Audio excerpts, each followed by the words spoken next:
Hello class 7th के third chapter fibre to fabric उससे हम कंटिन्यू कर रहे हैं. Page 28 activity 3.4.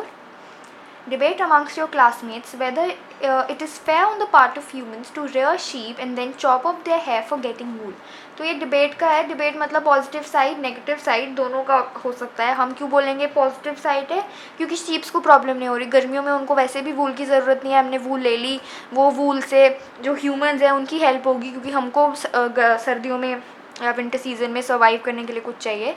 तो या फिर हम कह सकते हैं कि क्यों हम एनिमल्स को तंग करें, क्यों उनको जैसे रहना है रहने दो. तो ये डिबेट का टॉपिक है. कुछ बोलेंगे सही है, कुछ बोलेंगे गलत है. 3.2 silk. Silk fibres are also animal fibres. क्यों? क्योंकि हम ये जो फाइबर है सिल्क वर्म, सिल्क मॉथ से लेते हैं, इसीलिए ये एनिमल फाइबर है. Silk worm spin the silk fibre. The rearing of silkworm for obtaining silk is called sericulture. Important sericulture क्या है? rearing मैंने बताया था क्या होता है. caring, या जब हम किसी को caring करते हैं उनकी, तो उसको बोलते हैं rearing. The rearing of silkworms for obtaining silk. सिर्फ सिल्क obtain करने के लिए उसको बोलते हैं sericulture. Find out from your mother, aunt, grandmother the kind of sarees they have. List the kinds of the kind of silk sarees they have. List the kinds of silk. तो जो silk है वो silk एक बहुत broad term है, तो हम उसमें अलग अलग टाइप्स ऑफ सिल्क होते हैं. सबसे common silk is mulberry silk. Mulberry silk हम क्यों बोलते हैं? क्योंकि अगर जो कुकून है अगर जो सिल्क वर्म है वो कुकून मलबेरी क्या है? ट्री है. ट्री से पत्ते जो आते हैं मलबेरी ट्री से, अगर उन पत्तों को खाएगा, उन पत्तों को फीड करेगा, तो हम बोलते हैं वो पत्ते सिल्क के लिए बहुत अच्छे हैं. तो उससे हमको मलबरी वूल मिलती है, मलबरी सिल्क मिलती है, और वो सबसे कॉमन है. और भी टाइप्स ऑफ सिल्क हैं जिसका तुम्हारे सब कुछ बता सकते हैं. एग्जाम्पल हो सकता है एरी सिल्क होती है, तासर सिल्क होती है, मुग्गा सिल्क, ये सब डिफरेंट टाइप्स ऑफ सिल्क हैं. Before we discuss the process of obtaining silk, it is necessary to know the interesting life history of the silk moth. तो हम क्या है, सिल्क ऑब्टेन कैसे होता है? पहली बात तो जो सिल्क है वो मॉथ, एक कीड़ा हम मॉथ बोलते हैं, एक इंसेक्ट, वो कैसे इतना सॉफ्ट और इतना प्योर जो हम कहते हैं इतना सुंदर सिल्क कैसे निकालता है, तो उसकी लाइफ हिस्ट्री पढ़ेंगे कैसे होता है. जो फीमेल सिल्क मॉथ है वो क्या करेगा, एग्स देगा. एग्स से क्या है, लार्वास निकलेंगे. लार्वास को हम कैटरपिलर बोलते हैं या सिल्क वर्म बोलते हैं. अब वो सिल्क वर्म क्या करेंगे, वो बड़ा होगा, लेकिन जब वो प्यूपा स्टेज पे जाएगा और प्यूपा से जब वो दोबारा से मॉथ बनेगा, तो उसने क्या करना है, जैसे हम देखते हैं पेड़ कोई ब्रांच है या कोई प्लांट की जो ब्रांच होती है, स्टेम होती है, उस पर वो अपने आप को बांध लेता है. तो वो कैसे बांधता है, कुकून बनाता है वो अपने चारों तरफ प्यूपा वाली स्टेज पे. तो वो क्या करेगा, अपने एक प्रोटीन जो है वो सिक्रीट करना शुरू करेगा, प्रोटीन सिक्रीट करेगा, और वो प्रोटीन जैसे ही एयर के कांटेक्ट में आता है वो हार्ड हो जाता है, और ये प्रोटीन से कुकून बनता है. अब हम यही कुकून जब बन गया तो कुकून से हम सिल्क फाइबर जो है ऑब्टेन कर लेते हैं, और उस सिल्क फाइबर को ऑब्टेन करके उसका यान बना के हम सिल्क की साड़ीज़ या सिल्क क्लॉथ या सिल्क फैब्रिक वो बना देते हैं. तो life history of silk moth. The female silk moth lays eggs from which hatch larvae which are called caterpillar or silkworm. They grow in size, and when the caterpillar is ready to enter the next stage of life, it is of its life history called pupa. Pupa वाली life stage पे important fill in the blanks आ सकता है. It first weaves a net to hold itself. Then it swings its head from side to side in a form of figure 8. 8 figure बना के, जैसे 8 figure ऐसे, अगर तुम ये पॉइंटर को फॉलो कर सकते हो तो ये ऐसा 8 फिगर बनाता है. पॉइंटर अगर दिख रहा है तो ऐसे 8 फिगर सा बना के उसको अपने हेड को ऐसे 8 की फिगर में घुमाता है. During this movement of the head the caterpillar secretes fibre made of protein which hardens on exposure to air and becomes silk fibre. तो ये जो प्रोटीन है यही बेसिकली सिल्क फाइबर बनने वाला है. ये प्रोटीन जैसे ही हवा के कांटेक्ट में आता है उसको वो हार्ड हो जाता है और सिल्क फाइबर बनता है. Soon the caterpillar completely covers itself by the silk fiber. This covering is known as cocoon. सारा important है. The further development of the moth continues inside the cocoon. Silk fibers are used for weaving silk cloth. Can you imagine that a soft silk yarn is as strong as a comparable thread of steel? Silk जो है वो बहुत strong है. Important ये fact है silk के बारे में. पहले हम एक बार ये देख लें. ये जो है adult male and female, female का साइज़ हमेशा मेल से बड़ा होता है, सिल्क मॉथ है. अब उसने क्या किया, एग्स दिया, एग से सिल्कवर्म या लावा निकला. लावा को हम सिल्कवर्म बोलते हैं या कैटरपिलर बोलते हैं. तो ये एग से सी पार्ट से डी पार्ट आ गया. अब डी पार्ट से ये सिल्कवर्म आया या जो कैटरपिलर आया है, इसने अपना हेड लेफ़्ट टू राइट एक 8 फिगर में बनाना शुरू कर दिया और उसने एक प्रोटीन सिक्रीट किया जो जैसे ही एयर के कांटेक्ट में आया वो हार्ड हो गया. और जब इसने पूरा अपने आप को कवर कर लिया तो ये ऐसा कुकून के जैसा दिखता है. और ये अगर हम कुकून को काट के देखें तो ऐसा दिखेगा. कुकून ये रहा और कुकून के अंदर ये डेवलपिंग मॉथ है. ये मॉथ क्या बनेगा, ये वापस से ये जो मॉथ बना हुआ है, तो ये कैटरपिलर से, जैसे हमें पता है कैटरपिलर से बटरफ्लाइज निकलती हैं, ये ऐसी सुंदर सा मॉथ निकलेगा. ये उसकी कुकून के अंदर की डेवलपमेंट है. अब जो मॉथ निकलेगा ये कुकून को, जैसे ही कुकून को ये तोड़ेगा तो ये मॉथ मिलेगा. अब हम क्या करते हैं, सिल्क की रेयरिंग हमेशा ये जो ई पार्ट है ना कुकून वाला, यहाँ पे होती है. हम नहीं चाहते कि ये जो अंदर का जो कैटरपिलर है या जो सिल्कवर्म है, हम नहीं चाहते ये कुकून तोड़ के बाहर आए. अगर ये कुकून तोड़ के बाहर आता है तो जो हम बोलते हैं हमारा जो सिल्क के फाइबर हैं वो हमको प्रॉपर अच्छे नहीं मिलेंगे. उन फाइबर्स से क्लॉथ नहीं बन सकता. तो अगर इसमें तोड़ के बाहर आ गया तो ये कुकून हमारे किसी काम का नहीं है. इससे अब हम फाइबर नहीं बना सकते. एक इमेज दिखाने के लिए, ये है सिल्क फाइबर. अगर हम कुकून को निकाल दें, तोड़ दें सारा, मतलब जब हम उसके सारे प्रोसेसेस कंप्लीट कर दें तो ये सिल्क फाइबर जो रॉ सिल्क है ये वो मिलेगा. और कुकून्स कैसे दिखते हैं, ये देखो, अगर दिख रहा है ये तो ये कुकून्स हैं और ये जो है इसका सिल्क सी लटकी हुई है, क्योंकि ये कुकून जो है ब्रांच पे या स्टेम पर अटैच होते हैं. तो ये वैसे ही पहले ही सारे स्टिकी हैं, सिल्क निकल रही है. ये कुकून स्टेज है. इसी स्टेज पे हम सिल्क की एक्सट्रैक्शन करते हैं.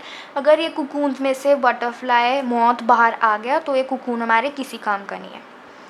Okay. The silk yarn thread is obtained from the cocoon of the silk moth. There is a variety of silk moth which look very different from one another, and the silk yarn they yield is different in texture. हर चीज़ का texture अलग है. कुछ shiny होगा, कुछ smooth होगा, कोई हल्का सा मैट फिनिश में, सबका अलग अलग होता है. Coarse, smooth, shiny etcetera. The tussar silk, muga silk, ये सारे जो मैंने एग्जांपल दिए, कोसा सिल्क, ये सभी अलग अलग तरह की सिल्क है. एरी सिल्क, मलबेरी सिल्क, ये भी इनके एग्जांपल्स हैं. यहाँ पे लिखा नहीं हुआ, ये नहीं नीचे लिखा हुआ है मलबेरी सिल्क मॉथ, इससे मलबेरी सिल्क आती है. Mulberry silk is the most common silk. All over the world में सबसे कॉमन सिल्क जो मिलती है वो मलबेरी सिल्क मिलती है. Etcetera are obtain from cocoons spun by different types of moth. The most common The most common silk moth is the mulberry silk moth.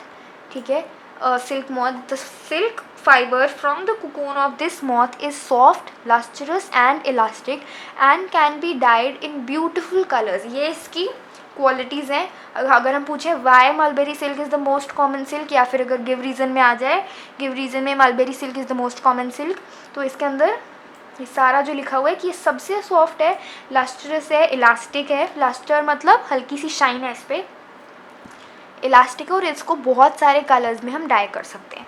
Sericulture और culture of silkworm is a very old occupation in India. India produces plenty of silk on a commercial scale. Okay. अगर हम mulberry silk का मतलब mulberry पत्ते खाते हैं silkworm, तो वो हम बोलते हैं वो मलबेरी पत्ते बहुत ज़्यादा अच्छे हैं, उसकी वजह से मलबेरी सिल्क बनते हैं. मलबेरी एक्चुअली ट्री का नाम है. अगर हम थोड़ा सा सिल्क की प्रोडक्शन पे जाएं तो शुरू चाइना से हुआ था. चाइना में कैसे हुआ था, इसकी एक फ़न स्टोरी है. उसमें ऐसे होता है कि चाइना की एक प्रिंसेस थी. वो चाय पी रही थी पेड़ के नीचे बैठ के, और पेड़ के जो ऊपर वाली ब्रांचेस थे पतले वाले, उस पर कुकून था. और वो चाय पी रही थी, और जैसे ही चाय पी रही थी और ऊपर से कुकून टूट के उसकी चाय गिर गया, और वो कुकून अभी मैच्योर नहीं हुआ था, तो उससे सिल्क अलग हो गई, और जो उसका कैटरपिलर था उसके अंदर वो अलग हो के मर गया, क्योंकि चाय गर्म थी, गर्म पानी में, गर्म चीज़ में गिरा है वो. तो उसने वो सिल्क जो निकली, सिल्क के फाइबर्स, रॉ फाइबर्स, वो उठाए, और वहाँ से सिल्क की प्रोडक्शन चाइना में स्टार्ट हुई. फिर क्योंकि चाइना ने अपना जो ये सीक्रेट है सिल्क का, ये किसी को नहीं बताया, क्योंकि सिल्क के जो कपड़े थे, एक तो नया फैब्रिक किसी ने डिस्कवर किया है, ऊपर से वो इतने सुंदर सॉफ्ट शाइनी सब कुछ होता है, तो उसकी जो डिमांड थी ऑल ओवर द वर्ल्ड बहुत ज़्यादा बढ़ गई। और चाइना ने किसी को अपना सीक्रेट नहीं बताया कि सिल्क भाई कहाँ से आती है, हम एनिमल्स से बना रहे हैं, हमने खुद बनाया, क्या किया है, किसी को नहीं पता था। तो चाइना ने सिल्क का प्रोडक्शन शुरू किया इंडिया में से, फिर जो रूट निकाला जिसको हम सिल्क रूट कहते हैं, इंडिया से एशिया तक जाता है, सेंट्रल एशिया तक, उसको सेंट्रल यूरोप तक भी जाता है, यूरोप में एंटर करता है। द सिल्क रूट, हिस्ट्री के अंदर पढ़ा होगा ये सिल्क रूट के बारे में। तो ये सिल्क रूट, इसका नाम ही सिल्क रूट पड़ गया क्योंकि चाइनीज़ ट्रैवलर्स इस रूट पे, पूरे रूट पे सिल्क ही बेचते थे, तो इसका नाम ही सिल्क रूट पड़ गया। चाइना से शुरू होके एशिया से जाकर यूरोप तक जाता है, ये इंडिया में भी आता है। और बाद में पता लगा, जब लोगों ने थोड़ा बहुत बता दिया, पूछ लिया इधर उधर से, कि सिल्क की प्रोडक्शन कैसे स्टार्ट होती है, नहीं तो पहले चाइना से सिल्क की प्रोडक्शन स्टार्ट हुई। Activity 3.5, collect pieces of silk cloth of various types and paste them in your scrapbook. You can find them in a tailor's shop among the heap of waste cut pieces. In India, women are significantly involved in various kinds of industries related to silk production. These are rearing of silkworm. Rearing means handling, caring, reeling of silk from cocoon and processing of raw silk into fabric. Reeling मतलब cocoon से silk निकालना, जो मैंने तुमको दिखाया है यहाँ पे इमेज, ये जो फाइबर है ये कुकून से निकाला है, हमको कुकून को तोड़ना नहीं है। इसका मतलब जो भी कुकून के अंदर जो प्यूपा है, जो कि आगे अपनी मौत की स्टेज में जा रहा है, उसको मारना पड़ेगा, ठीक है। तो ये जो फाइनल सिल्क का फाइबर निकलता है, रॉ फाइबर, इसको रीलिंग बोलते हैं। इसको कैसे कुकून से अलग करना है उसको रीलिंग बोलते हैं। By their enterprise, they contribute to the nation's economy. China leads the world in silk production. India also ranks among the leading silk producing countries. Obviously, China lead करेगा, China से शुरू है silk production. China leading है number 1 पे silk production के अंदर। Take help of your mother, aunt and teacher and identify the type of silk such as mulberry silk, tassar silk, eri silk, muga silk, etc. Compare the texture of these silk with that of the artificial silk pieces which contain synthetic fiber. आजकल artificial silk आनी शुरू हो गई है। इसके अंदर क्या है, क्योंकि लोगों ने डिबेट करना शुरू किया कि क्यों हम मार देते हैं सिल्क वर्म को, क्यों हम उसको, मतलब ये एक तरह से क्रूएलिटी है एनिमल्स के पीछे। तो आर्टिफिशियल सिल्क, जो कि जिससे कुछ भी लेना देना नहीं है एनिमल्स का, मैन मेड है, सिंथेटिक है बिल्कुल, वैसे आर्टिफिशियल सिल्क हमने प्रोड्यूस करनी शुरू कर दी। तो वो जो आर्टिफिशियल सिल्क है पूरे वेज में, सॉफ्ट भी वैसा है, इलास्टिक भी वैसा है, शाइनी भी वैसा है, हर चीज़ में सिल्क को कॉपी करती है।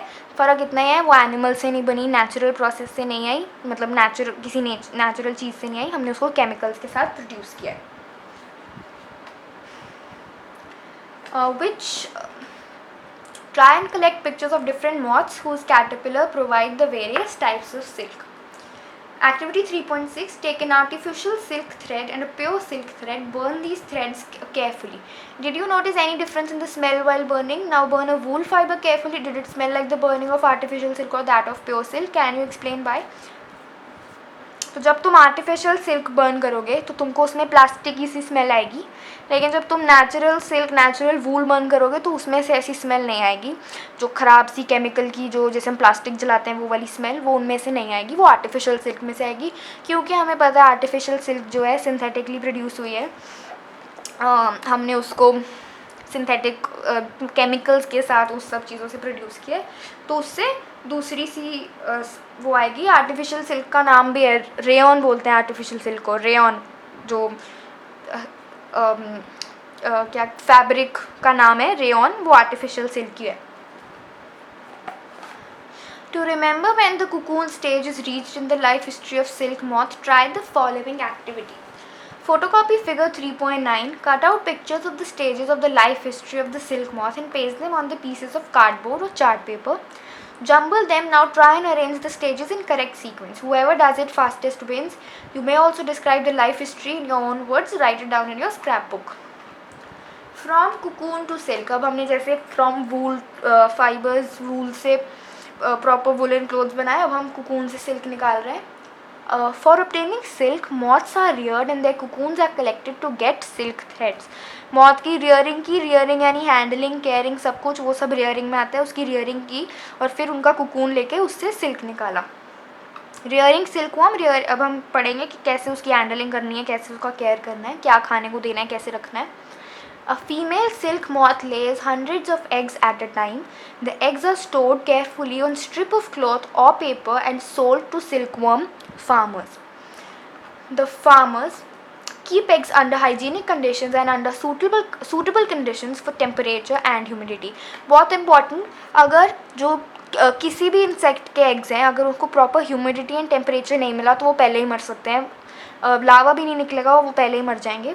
इसीलिए उनको कंडीशन में रखना, सूटेबल कंडीशन बहुत इंपॉर्टेंट है. The eggs are warmed to a suitable temperature for the larva to hatch from egg. This is done when mulberry trees bear a fresh crop of leaves. The larvae called caterpillars or silkworm eat day and night and increase enormously in size. उनको इतना पत्ता feed कराते हैं ताकि जो silk production है fast हो. तो मलबरी ट्री के जो फ्रेश लीव्स आते हैं, मलबरी लीव्स ट्री से जो निकलते हैं, वो हम लावास को देते हैं, वो खाते रहते हैं और एकदम से साइज़ में बड़े हो जाते हैं.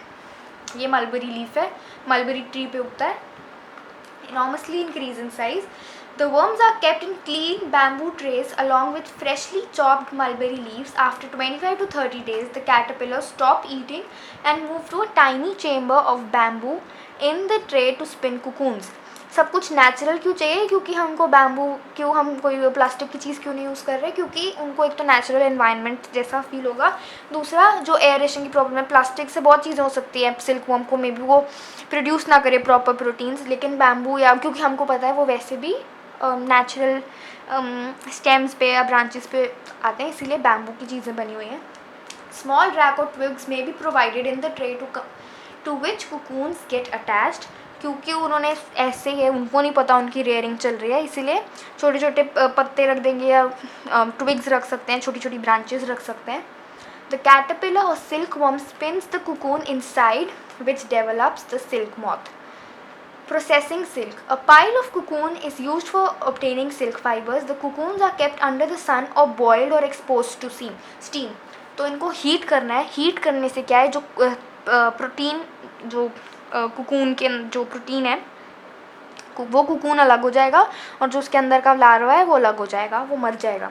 The silk fibres separate out. Silk के फाइबर अलग हो जाते हैं एकदम. अगर हम उसको कोई भी बॉयल करें या स्टीम में रखें तो वो सिल्क फाइबर एकदम अलग हो जाता है. The process of taking out thread from cocoon for use as silk is called reeling. जैसे हमने पहले भी पढ़ा था, reeling of silk. Reeling of silk क्या है? जब हम सिल्क फाइबर को कुकून से एक्सट्रैक्ट करते हैं. Reeling is done in special machines which unwind the thread or fiber of silk into the cocoon.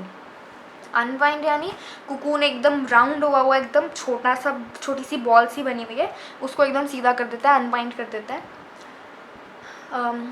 Which unwind silk fibers are then spun into silk threads which are woven into silk cloth by weavers. तो हमने silk fibre का fabric बना दिया.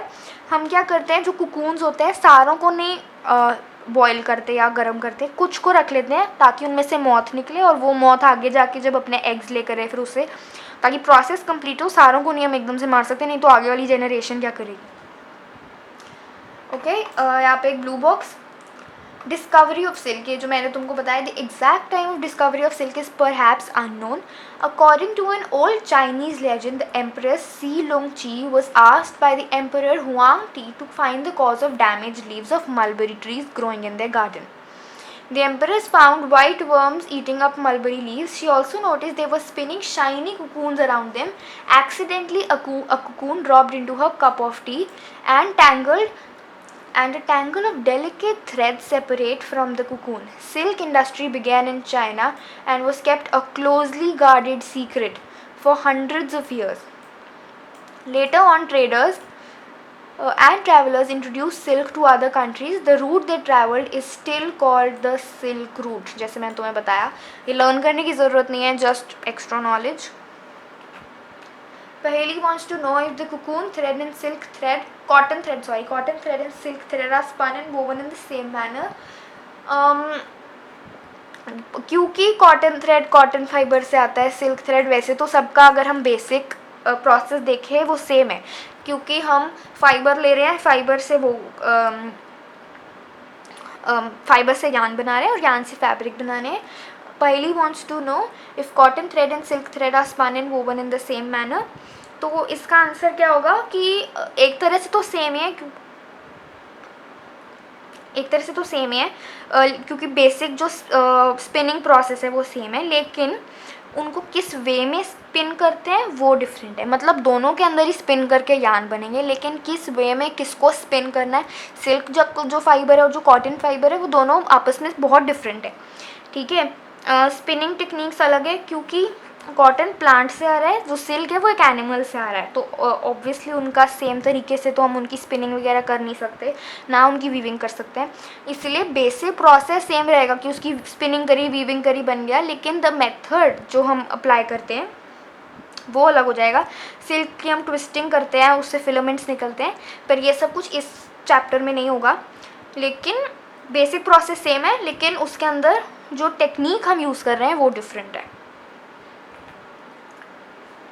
ठीक है. Cotton की combing करी, उसकी जैसे हमने लास्ट 6th क्लास में पढ़ा था, उसकी कॉम्बिंग होती है पहले, फिर उसकी यान होती है, ट्विस्टिंग होती है. सिल्क थ्रेड जो है वो भी ट्विस्टिंग से बनता है, लेकिन फिलामेंट से. ये इस चैप्टर में नहीं है, लेकिन बेसिक आइडिया वही है. Reeling is done in special machines which unwind the thread of fiber or fiber of silk from the cocoon. Silk fibers are then spun into silk thread which are woven into silk cloth by weavers. तो silk fibre से silk का cloth बन गया. इसके अंदर basically हमने क्या पढ़ा है कि वूल फाइबर से वूल कैसे बनती है, सिल्क फाइबर से सिल्क कैसे बनती है. बेसिक प्रोसेसेस हैं. प्रोसेस पूरा का पूरा पूछ सकते हैं और शॉर्ट क्वेश्चंस पूछ सकते हैं. Keywords cocoon, fleece, reeling, scouring, sericulture, shearing, silk moth, silk worm, sorting, इन सब की डेफिनेशन वैसे ही अच्छे से आनी चाहिए. नेक्स्ट लेक्चर में हम एक्सरसाइज डिस्कस करेंगे.